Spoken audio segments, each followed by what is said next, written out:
కోటిలోని వీరనారి చాకలియలమ్మ మహిళా విశ్వవిద్యాలయంలో విద్యార్థులకు వేధింపులు ఎదురైన ఘటన కలకలం రేపుతుంది. ఉన్నత చదువులకు వేదికగా నిలవాల్సిన విశ్వవిద్యాలయంలో చదువుకునే యువతులకు రక్షణ కరువైన వైనం తీవ్ర దుమారం రేపుతుంది. ఇక యూనివర్సిటీలో దర్బార్ హాల్లో యూనివర్సిటీ నిధుల సమీకరణలో భాగంగా సినిమా షూటింగ్లకు అనుమతులు ఇస్తున్నారని, అయితే షూటింగ్ల సందర్భంగా తమతో యూనిట్ సభ్యులు అసభ్యతనంగా ప్రవర్తిస్తున్నారని విద్యార్థినులు ఆరోపించారు.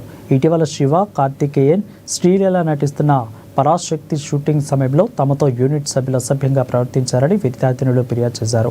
హీరోయిన్ శ్రీలీల పక్కన సైడ్ క్యారెక్టర్ ఇస్తారని మభ్యపెట్టి ఇద్దరు విద్యార్థినులను క్యారవాన్లో నిర్బంధించారని తెలిపారు. ఇలాంటివి జరగకుండా రక్షణ కల్పించాలని, యూనివర్సిటీలో హాస్టల్లో సీసీ కెమెరాలు ఏర్పాటు చేయాలని డిమాండ్ చేశారు.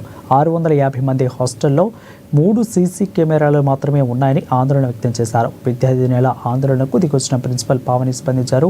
వేధింపుల ఆరోపణల నేపథ్యంలో యూనివర్సిటీ గర్ల్స్ హాస్టల్లో మెస్ ఇన్ఛార్జి వినోద్ను సస్పెండ్ చేసినట్లుగా ప్రకటించారు. యూనివర్సిటీలో సినిమా షూటింగ్లకు సెలవు రోజులు అనుమతిస్తామని తెలిపారు. 7,000 మంది విద్యార్థుల యూనివర్సిటీలో వారి భద్రతా భరోసాకు అన్ని చర్యలు తీసుకుంటామని అన్నారు ప్రిన్సిపల్.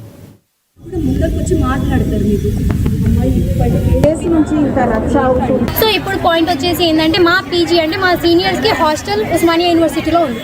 అక్కడ మెస్ ఇన్ఛార్జ్ అయిన వినోద్ అని ఆయన సో మా సీనియర్స్ తోటి చాలా మిస్బిహేవ్ చేస్తున్నారని ఒక కంప్లైంట్ వచ్చింది. సో ఫస్ట్ స్టార్టింగ్ థింగ్ ఒక వాయిస్ రికార్డింగ్ షీ టీమ్కి వెళ్ళింది. దాంట్లో ఆ అమ్మాయి చెప్పిన స్టేట్మెంట్ ఏంటంటే మేము వీసీకి ప్రిన్సిపల్కి కంప్లైంట్ ఇచ్చినాము, అయినప్పటికీ వాళ్ళు యాక్షన్ తీసుకోవడం లేదు, సో మేము డైరెక్ట్గా ఇలా షీ టీమ్కి అప్రోచ్ అవుతున్నామని వాళ్ళు చెప్పారు. సో అదే ఇష్యూ తీసుకొని మేము ఇక్కడికి రావడం జరిగింది, వీసీతో మాట్లాడడం జరిగింది. ఎందుకంటే ఇది ఒక ఇష్యూ కాదు సార్. ఇలా నేను వెళ్ళి మా వీసీ మ్యామ్కి అండ్ ప్రిన్సిపల్ మ్యామ్కి కంప్లైంట్ చేశాము, కానీ ఎవరు రెస్పాండ్ అవ్వలేదని. ఒకవేళ వాళ్ళు అదే రోజు రెస్పాండ్ అయ్యి ఉంటే షీ టీమ్స్కి వెళ్ళి వాళ్ళు అప్రోచ్ అయ్యే అవసరం లేకుండే, ఇంత పెద్ద సీన్ అయ్యే అవసరం కూడా లేకుండే. ఆ వ్యక్తిని సస్పెండ్ చేసేసి అసలు విమెన్స్ కాలేజ్లో చదువుతున్నాం మేము. విమెన్స్ హాస్టల్లో అబ్బాయిలను పెట్టడం ఎంతవరకు కరెక్ట్ అని కాదు. అక్కడ సీసీటీవీ కెమెరాలు లేవు, ఉన్న 3 కెమెరాస్ కూడా పనిచేయట్లేదు.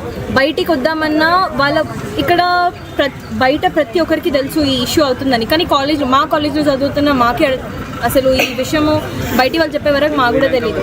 అండ్ ఇంకా నిన్న ప్రొటెస్ట్ చేశారు ఉస్మానియా యూనివర్సిటీలో, ఆ అన్న మంచోడు, ఆ అన్న అలాంటి వాడు కాదని చెప్పేసి వీళ్ళందరికీ అది ఫేక్ న్యూస్ అని చెప్పేసి ఫోర్స్ చేస్తున్నారంట. కమెంట్ పెట్టి కల్పించాలి. ప్రతి ఒక్క విషయం పైన మేడం వీసీ మేడం కానీ ప్రిన్సిపల్ కానీ ఖచ్చితంగా రెస్పాండ్ అవ్వాలి. మీకు ఏమైనా ప్రాబ్లం ఉంది అంటే నేను ఉన్నా అని మేడం వాళ్ళకి ధైర్యం చెప్పాలి. మేము ఇక్కడ క్లాస్ టు క్లాస్ వెళ్ళి మాట్లాడినప్పుడు ఇట్లా జరిగింది కదా ఇష్యూ, దీనిపైన మనం మాట్లాడదాం మేడం వాళ్ళతో అంటే ప్రతి ఒక్క